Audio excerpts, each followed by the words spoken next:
a lovely good evening and welcome to Camnet TV main news today, the 19th of June in the year 2026. Let's now take a look at the news headlines. TONSE PAMODZI Alliance defies ECZ advisory, proceeds with Eastern Province campaigns.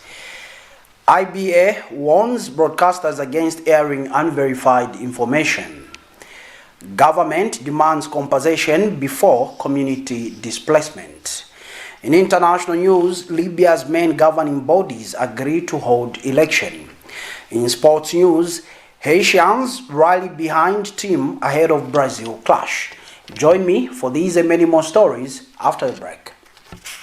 In every celebration, there's a simple choice being made. To belong, count me in.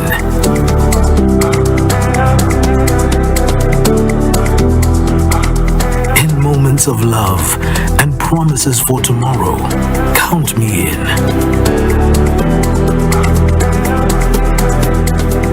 At the checkout line, in the middle of an ordinary day, a reminder that every number matters. Count me in.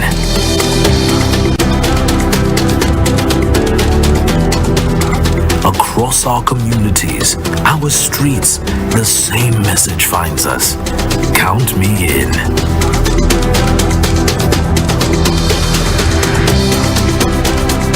From the everyday worker to the hands shaping our future every day, the call is the same. Count me in.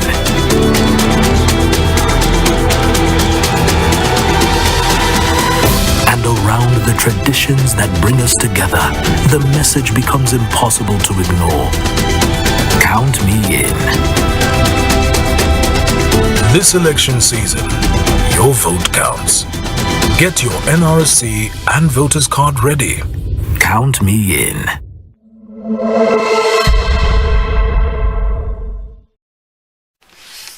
Camnet TV main news now showing on Top Star channel 106, streaming live on Facebook, YouTube and on the Kenstream app. With the main news in detail, I'm Tapelo Joe Smarter. The TONSE PAMODZI Alliance has announced that its campaign rallies in Eastern, Muchinga and Northern provinces will proceed as planned despite an Electoral Commission of Zambia ECZ advisory seeking to regulate presidential campaign schedules. In a statement issued on Friday, Alliance presidential spokesperson KGM Chisanga said the opposition alliance was concerned by the tone and timing of the ECZ advisory dated June 18, 2026, which expressed concerns about alleged disorderly conduct in presidential campaigns and proposed the development of an unofficial presidential campaign timetable. Mr. Tsanga said the ECZ had not provided evidence of any specific breaches or violations committed by presidential candidates to justify the concerns raised in the advisory. He stated that the alliance had been conducting its campaigns in accordance with the campaign guidelines and timetable already issued by the electoral body and had deployed advance teams to various parts of the country in preparation for campaign activities. According to the alliance, campaign teams have already been dispatched to Eastern, Muchinga and Northern provinces ahead of visits by presidential candidate Brian Mundubile and his running mate. The alliance argued that recalling campaign teams to Lusaka at short notice to attend stakeholders meeting scheduled for June 22 would be unfair and result in significant financial losses. Mr. Tsanga further called on the ECZ to withdraw the advisory and engage stakeholders before introducing measures that could affect campaign programs.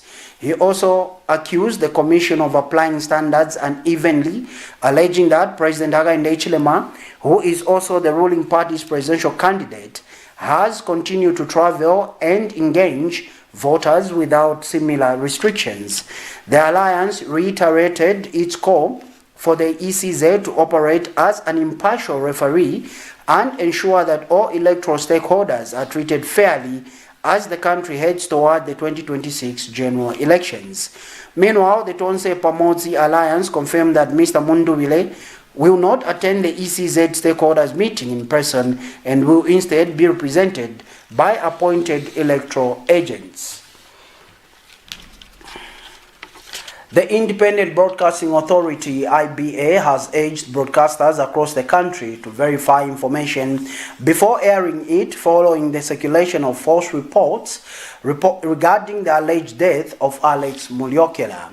In a statement issued on Friday by Katendi Wandi, Director Corporate Communication, Independent Broadcasting Authority, she said IBA had noted with concern that some broadcasting stations carried inaccurate reports about Mr. Mulyokela, highlighting the need for stricter adherence to professional journalism standards. Ms. Wandi further expressed concern over the growing tendency by some broadcasters to rely on information circulating on social media without first confirming its authenticity through credible sources.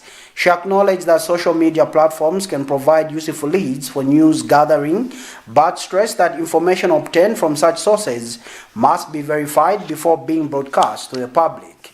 The regulator reminded broadcasters that accuracy and verification are fundamental principles of journalism and should be applied to all forms of broadcast content, including news bulletins, programs, and public announcements. According to IBA, the dissemination of false information can cause unnecessary distress to individuals, families, and the public, while also undermining confidence in the media.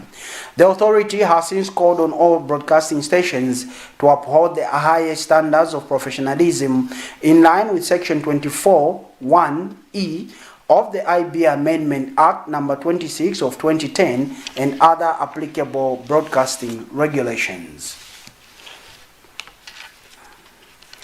The Office of the Vice President has reiterated that developers must compensate affected communities before any displacement takes place as government moves to strengthen the country's resettlement framework. Speaking during a dissemination and awareness-raising engagement on the National Resettlement Policy 2024 in Solwezi, Permanent Secretary for Resettlement in the Office of the Vice President, Mavis Nkomesha, said development projects should not come at the expense of people's rights and livelihoods. Ms. Nkomesha said resettlement involves more than relocating people as it affects homes,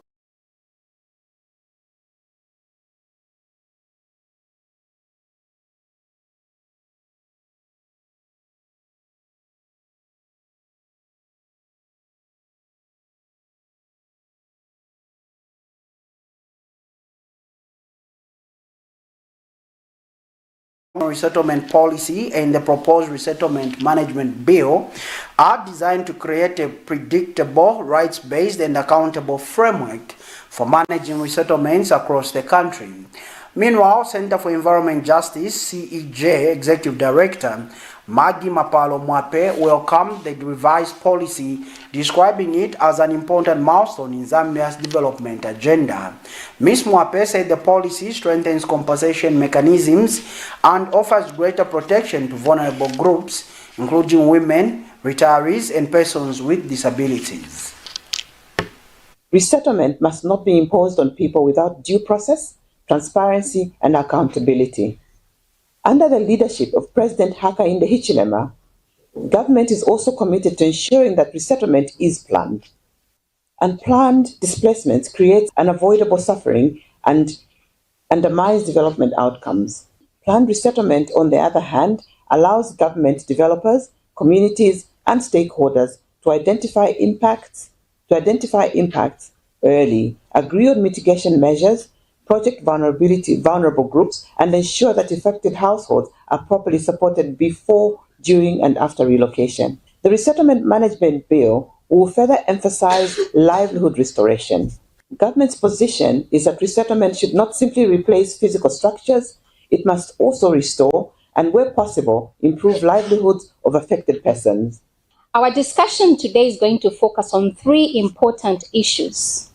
One, we want to deepen awareness of the key provisions of the Settlement Policy 2024 and the upcoming Resettlement Management Bill 2026. Clarify eligibility criteria, application processes, rights, safeguards, and compensation mechanisms. Last one, provide a platform for open dialogue, experience sharing, and feedback that will help improve future implementation. I want to remind all of you that minerals can build nations, but without fair resettlement regulations, they can also displace communities, deepen poverty, and turn development into a source of conflict. Countries like Zambia, which is so rich with minerals, we have noticed competition between communities and mining operations, which is intense.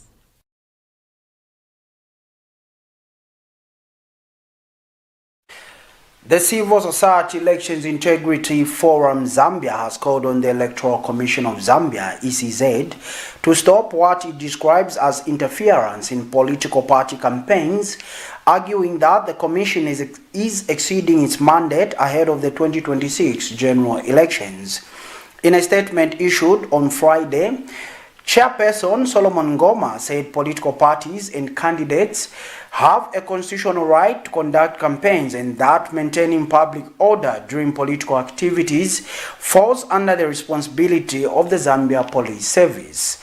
Mr. Ngoma said political parties should be allowed to plan and execute their campaign programs without interference from the electoral body. He expressed concern over what he termed ECZ management's involvement in campaign coordination, alleging that the Commission's actions could undermine public confidence in the electoral process and create a perception of bias. The civil society organization argued that ECZ's primary role is to administer elections in a fair and transparent manner rather than manage campaign schedules or make accusations against political actors. Mr. Ngoma noted that political campaign rallies have traditionally been organized by political parties themselves, while the Commission has focused on overseeing the electoral process in accordance with the law. He warned that any departure from this practice could create unnecessary tension and weaken democratic principles. Mr. Ngoma has since urged the Commission to act professionally and maintain neutrality as the country prepares for the 2026 general elections. The organization further appealed to the ECZ chairperson to provide guidance to the Commission's management in order to restore public confidence and preserve the credibility of the electoral process. As Civil Society Elections Integrity Forum Zambia, we would like to remind ECZ that it has no legal or moral right to stop political campaigns. Campaigns are a constitutional right of political parties and candidates. The Zambia police are responsible for conducting activities to maintain order and avoid clashes. Political parties must be free to plan and carry out their own political campaigns without interference from ECZ. It is worrying to note that ECZ management appears as though someone outside is controlling them. This is not only misleading but also very embarrassing to the international community that is observing Zambia's elections. Such actions risk damaging public trust and amount to decampaigning the ruling party. ECZ's role is to run elections fairly and transparently, not to dictate political campaign stages or accuse political actors. ECZ has never managed campaign rallies in the past. Its job is to oversee elections according to the law, while political parties organize their own campaigns. Changing this practice undermines democracy and creates unnecessary tension. We therefore call on ECZ to stop this immediately and act with professionalism and integrity. Zambia's reputation is at stake, especially with international observers watching the 2026 general elections. Any missteps risk embarrassing the nation and weakening confidence in our electoral system. We also appeal to ECZ chairperson and the commissioners to guide ECZ management. From what we see, management needs strong direction to stop embarrassing the ruling party and the country. Leadership is key to restoring confidence and ensuring that the process remains credible. The Minister of Agriculture in Central Province is happy with the Presidential Irrigation Initiative and that 35 schools have been earmarked to benefit from the program. Central Province Senior Irrigation Engineer Jelo Mudenda says the Presidential Irrigation Initiative will significantly help the province attain its PDU target of bringing 500,000 hectares of land under irrigation. And the Central Province Permanent Secretary, Dr. Miuna Mwanagampwe, says the Presidential Irrigation Initiative will empower schools to become centers of production and innovation. Nais has more in the following report. Government is implementing the feeding program in all schools. To sustain this program, President Hakainde Hichilema wants schools to produce crops all year round.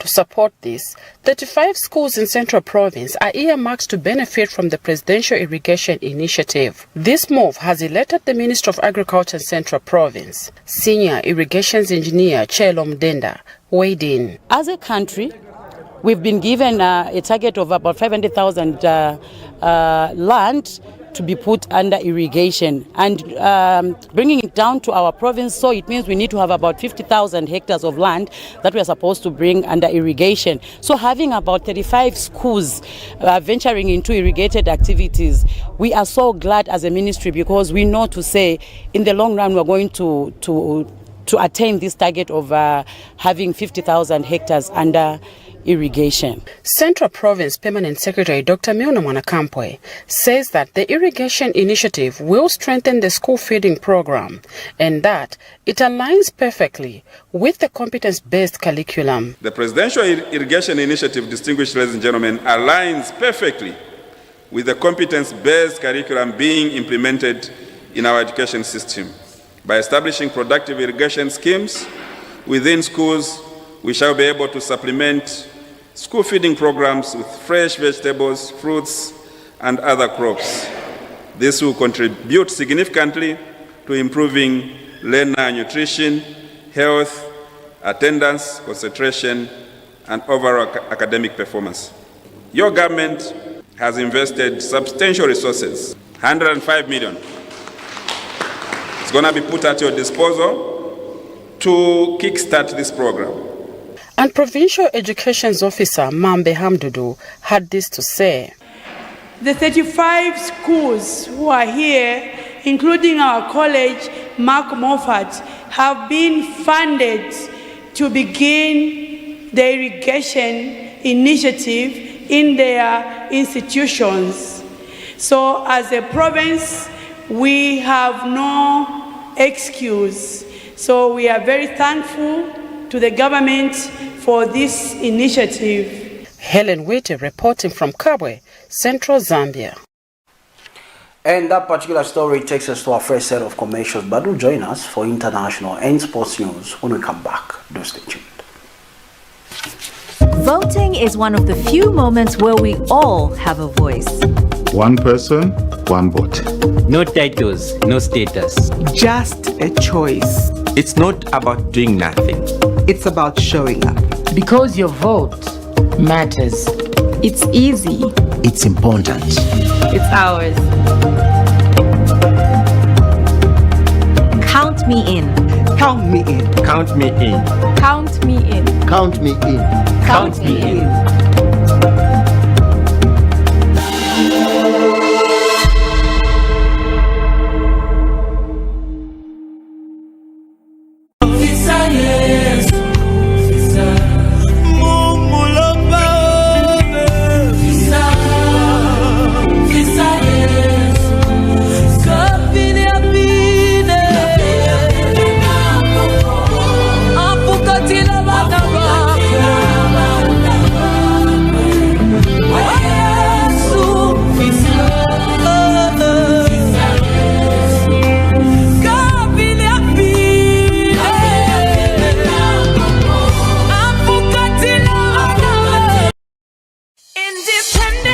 Did you know that you've got the right to complain against any radio or television broadcast? Did you also know that every radio or television station has an obligation to respond and address your complaints when aggrieved? The first step is to complain to the station not more than 3 months after the broadcast took place. It is expected that the station will respond reasonably to you, that is within 14 days. If not satisfied, then escalate your problem to the Independent Broadcasting Authority. We're at Mass Media Complex, Ali King Carter Road, PO Box 32475, Lusaka, or call us on +260 211 250589 or visit our website at www.iba.org.zm. IBA, promoting ethical and professional broadcasting. Are you looking for a reliable and efficient courier company with international standards? Then let UBZ Courier, your trusted partner in swift and secure deliveries, be your ultimate choice. Whether it's a small package or a hefty consignment, UBZ Courier handles it all, locally and internationally. Our modern call center ensures personalized attention for every client. For seamless deliveries within Zambia and beyond, trust UBZ Courier. Call us now on +260 763 062 680 or visit us at plot number 15 Mwapona Road, Woodlands, Lusaka, Zambia. UBZ Courier, a world-class brand that can be trusted. Water is life. Each drop counts and each must be cherished. Our tried and tested product meets all international standards. With our smart drip technology, we aim to deliver precision irrigation designed to reduce blockage and wastage, ensuring a high yield. Renglow, your smart irrigation partner. There comes a moment when ordinary ends and greatness begins. The Healing Word Ministries International proudly invites you to a powerful 5 days revival conference. Theme, Stepping into Reloaded Greatness. Genesis chapter 12, verse 1-3, hosted by Pastor Victoria Chaluba, alongside anointed ministers of God, Papa Billy Lubanza of Flaming Fire Ministries, Kabwe, Dr. Abedi Bwanika from Christ Witness Church, Uganda, and Father Robert Sahubwa of the Anglican Church in Zambia. Come expecting healing, breakthrough, restoration, and divine direction. This is not just a conference. This is your moment of transformation. Beginning 2nd July at HWMI with powerful worship by the HWMI praise team. Don't miss what God is about to do. See you there.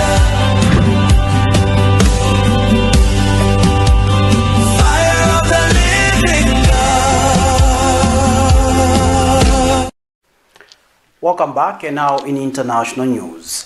Libya's top governing bodies agreed on Thursday on a roadmap for holding long-awaited presidential and parliamentary elections within 8 months. The heads of the Parliament, Presidential Council and High Council of State said in a joint statement that the roadmap sought to end Libya's long-running transitional period and unify the country's institutions. The oil-rich North African country has struggled to recover from the chaos that followed the 2011 NATO-backed uprising that toppled longtime ruler Muammar Gaddafi. It remains divided between a UN-recognized government headquartered in the capital Tripoli and an eastern rival administration operating from Benghazi and Tobruk. Benghazi-based Parliament Speaker Aguila Saleh, along with Presidential Council Chief Mohammed El Menfi and High Council of State leader Mohammed Takala, both based in Tripoli, say the elections would be held simultaneously by February 17, 2027. Here's a roundup of international stories courtesy of Africa News. Libya's top governing bodies agreed Thursday on a roadmap for holding long-awaited presidential and parliamentary elections. The heads of the Parliament, Presidential Council and High Council of State said in a joint statement that the roadmap sought to end Libya's long-running transitional period and unify the country's institutions. The statement said elections would be held simultaneously by February 17, 2027, overseen by a committee including representatives from the country's east and the west. The North African country has struggled to recover from the chaos that followed the 2011 NATO-backed uprising that toppled and killed its leader Muammar Gaddafi. it remains divided between a UN-recognized government headquartered in the capital Tripoli and a parallel authority operating from the east. Presidential elections aiming to unify the country were scheduled for late 2021 but were postponed indefinitely. Former President Barack Obama, joined by 3 former presidents, celebrated the opening of his presidential museum in Chicago in an extraordinary event Thursday that brought together politicians, early celebrities, athletes, and other internationally known figures. Obama and former First Lady Michelle Obama and their daughter shared the podium with former President Joe Biden, George W. Bush, and Bill Clinton, along with former First Ladies Jill Biden, Laura Bush, and Hillary Rodham Clinton. Former Vice President Kamala Harris was also in attendance. Obama voiced his support for character, honesty, integrity, kindness, compassion, and sense of duty, praising both Democrats and Republicans, including those he defeated. Reflecting on his arrival in Chicago in 1985 as an unattested political organizer, Obama said he could not have built the center anywhere else. He met his future wife Michelle nearby. Their wedding reception was within walking distance. His children were born in the neighborhood, and he launched his first candidacy not far away. Nigerian security operators have begun a search for the attackers who attacked the airport at the capital Niamey on Thursday, killing at least 11 soldiers and 2 civilians. The group linked to Al-Qaeda claimed the airport attack that also left 22 of them killed in the process in a raid at the Diori Hamani International Airport. The country's defense ministry said 4 people had been wounded in the attack and about 20 suspects were also arrested in the process. Une vaste opération. A large-scale operation by the defense and security forces to track down and neutralize the remaining element is underway. Niamey's Diori Hamani International Airport, which is fully secure, remains open to air traffic. Gunfire erupted early in the morning on Thursday and rang out for hours near the airport, where a large military presence was later deployed. In the evening, a brief statement from the group for the support of Islam and Muslim, or JINIM, using its Arabic acronym, said it had carried out a suicide attack on the airport and on a neighboring military base.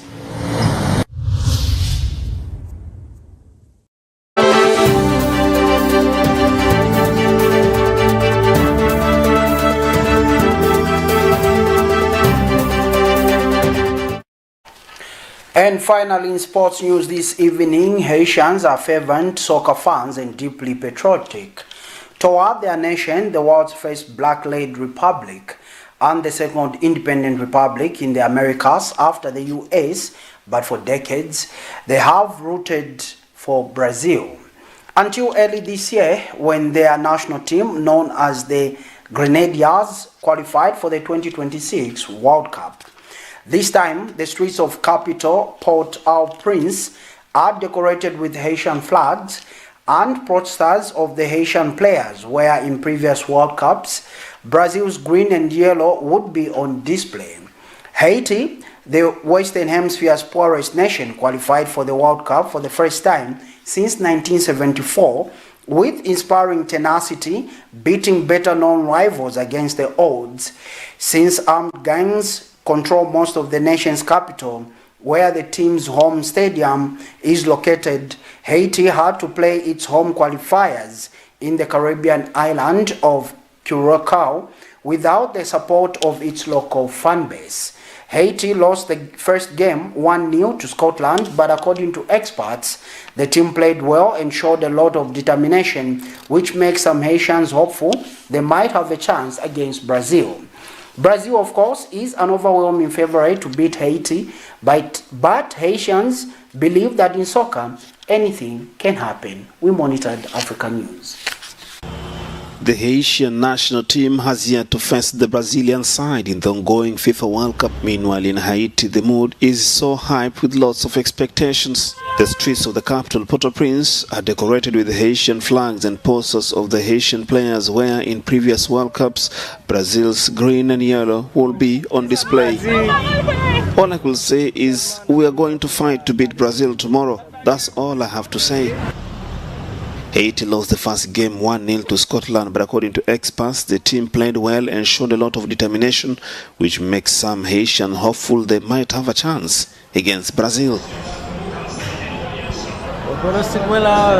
I think that if I could see Haiti beat Brazil 3-0, it will be a great celebration, a very big celebration.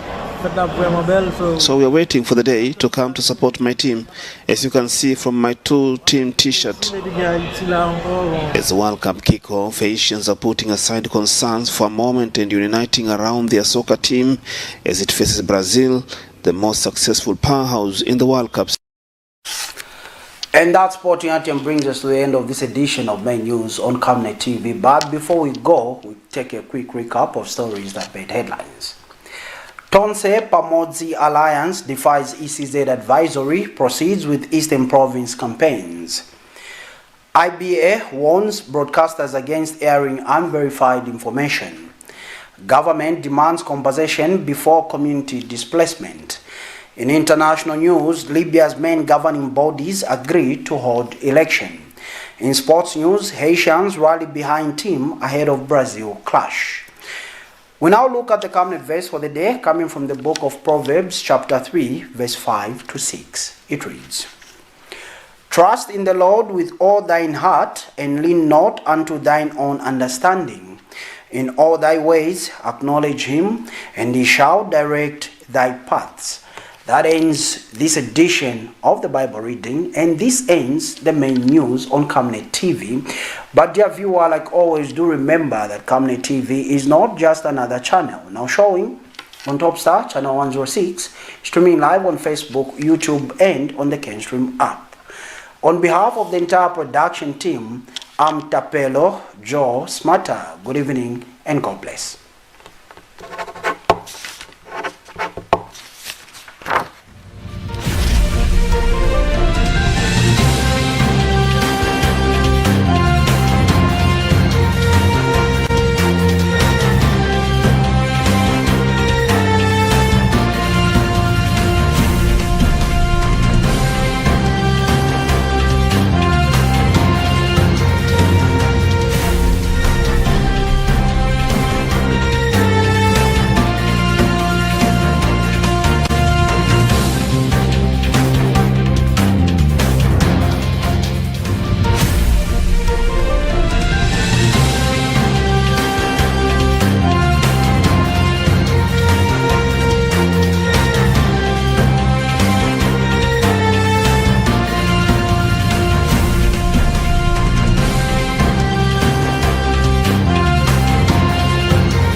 In every celebration, there's a simple choice being made. To belong, count me in.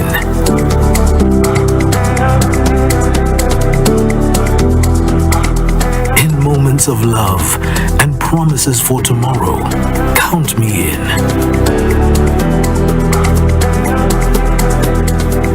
At the checkout line, in the middle of an ordinary day, a reminder that every number matters. Count me in.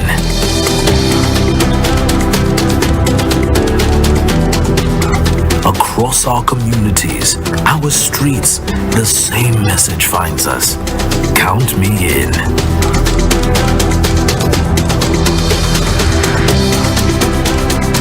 From the everyday worker to the hands shaping our future every day, the call is the same.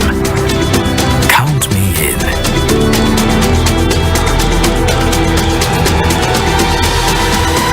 And around the traditions that bring us together, the message becomes impossible to ignore. Count me in.